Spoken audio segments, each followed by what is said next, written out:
All right. If you've got a car that you want to give to your child, grandchild, stepkid, your brother that's hard luck or whatever, but you don't want to pay any tax on that title transfer, this is the form to do it.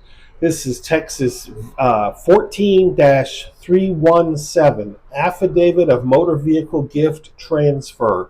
I made a video like this before, but the form was actually updated in April of 24. So I'm making a new video. Follow along. I'll give you the form to download, the application for title to download. I'll give you a synopsis of the instructions, and you'll be able to walk into your county tax office, pay $10, and put that car in your loved one's name. Follow along.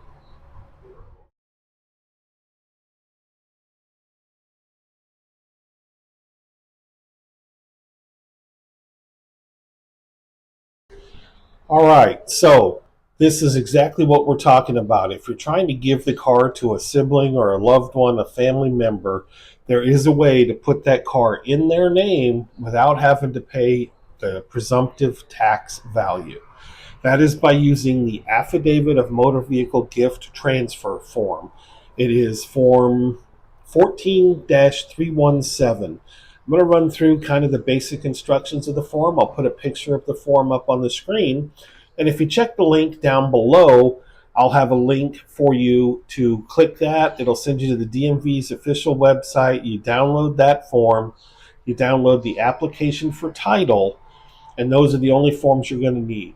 Also, if you are not both going to your county tax office to do this transfer, you are going to need to get the person's signature notarized. The notary is only necessary if you're not there in person. So generally that means the person giving the car can sign the title. They may have to go get it notarized if they're not going to the county. Generally the person receiving the car is going to the county to do this paperwork anyway. All right, so if you look at the top of the form, it's pretty straightforward. It starts out with the year, make, model, and VIN number of the vehicle in question. Then the next question is it wants you to check the box for the relationship between you and the person that's getting the car, or you and the person that's donating the car. Then there is now an option for a non-revocable trust, or a nonprofit could receive the car this way now as well. But most people using this form, they're going to do it because they are giving over the car to a loved one. Grandma doesn't drive anymore and the grandkid needs a car, or, one sibling kind of in a pinch, so another sibling's going to help them out and just give them their old car. So that's the top box. The next one is donor certification, and that's pretty straightforward. That's whose car is it, the name of the person on the title, their name, address, phone number, and then there's a place to sign.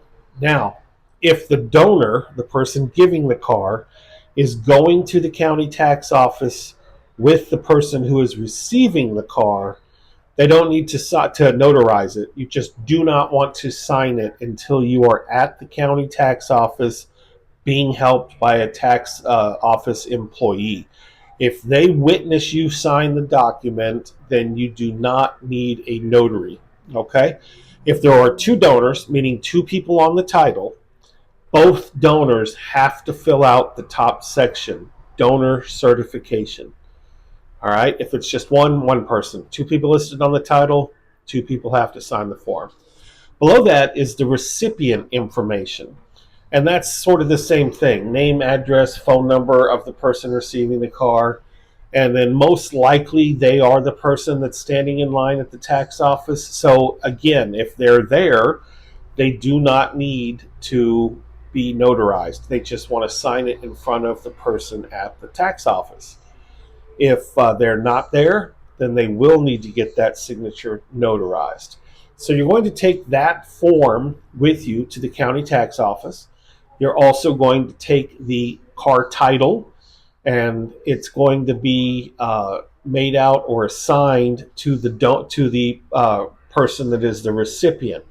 One thing to watch here, because the county bean counters are pretty active, whatever name you put on the back of the title needs to be the name you put as the recipient. It also needs to be the same name as on the application for title.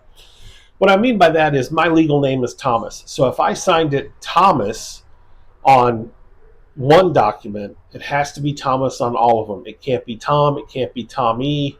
It has to be exactly the same. If it is Robert John Smith that is going to be receiving the vehicle, then on the back of the title, where it's assignment of title, it has to say Robert John Smith. On the form for the gift, as the recipient, it has to say Robert John Smith. On the application for title, the Form 130U, it has to say Robert John Smith. You cannot have any variations, or the folks at the county will probably kick this form back to you.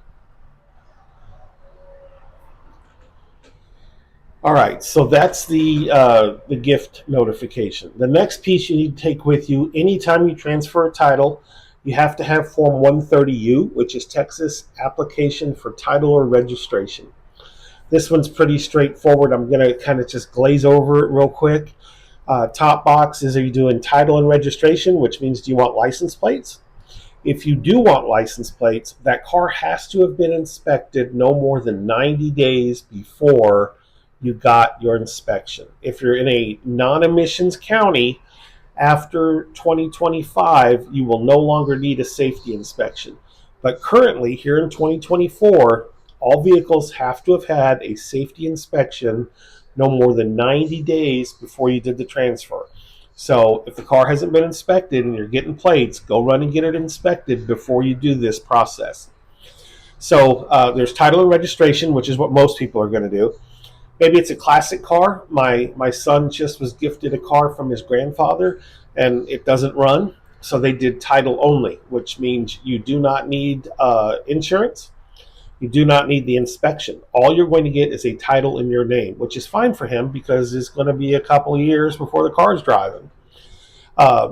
Next one is the vehicle's VIN number, year, make, model, color, if it has a license plate, what the odometer is. The rules on exempt mileage have changed quite a bit, so I would go ahead and put the actual mileage in. And then number 13 is, are you registering the vehicle as an individual, a business, a government agency, a trust, a nonprofit? 99% of you, it's an individual. Then, of course, we have the applicant's name, mailing address, who was the previous owner. And then you can skip down to Section 38, and you just write in gift. I think there is a spot for that, actually. Yes, there is. You mark $10 gift tax under Section 38, and it does say that Form 14317 needs to be included. Then down at the bottom, you're going to sign and print your name exactly as you wrote it on the top, and exactly as it's on the gift form, and exactly as it's on the back of the title where it was assigned to you. Same thing, seller will sign as well. And I want to point out that's what this form needs. So you're going to go in, you're going to pay a $10 gift tax, then you're going to pay $33 title transfer fee. And then if you are getting new license plates, it's about $100 for the new registration. That's what you can expect to pay during this transfer. Also, I get a lot of questions about these things as I kind of sometimes speed them up, glaze over them. I want to point out that the second page of all of these documents is written instructions. So if you're someone that does better being able to read it 2 or 3 times to absorb it, there are instructions on the back of both of these forms. They're both one-page forms, but page 2 is the instructions. So if you have any questions, read those over a couple of times. And honestly, when in doubt, take the forms and the person with you to the county tax office, and they'll walk you through it and make sure you get it done the way you do. Hey everybody, this is Tom. If you're still watching my video, that means you're watching this plug. And what I want to ask for in this plug is for you to give me a like and subscribe to my channel. I recently looked at my Facebook data and I found out that only 5% of the people that watch my videos are actually subscribed to my channel. I know part of it is because some of the stuff I do is very specific information. How do you sign your title? How do you get a copy of your title? What do the different title colors mean? And that's something that you probably go to YouTube because of a Google search. You find that information, you get your question answered, and you're done. And that's one of the reasons I've started including some behind the scenes from my car dealership into my channel. So if it's content that you think you like, that you might like, that you know someone that would like, or you just constantly are having questions, maybe you're buying and selling cars on your own at home in your garage, maybe you're thinking of opening a dealership, a subscribe to my channel and a like would go so far. I really appreciate it, guys. Thanks for watching. All right, so there you go. That's how you're going to do a gift transfer in Texas. Save yourself some tax money. It's a great way to go. I appreciate y'all watching the video, and I did want to say I have plenty of other videos about Texas Department of Motor Vehicles forms, how to mess with car titles, no car title, file mechanics lien, duplicate titles from the state, all those kind of fun things. So if this is something that interests you, a like and subscribe would be greatly appreciated. And feel free to leave a comment down below. I do appreciate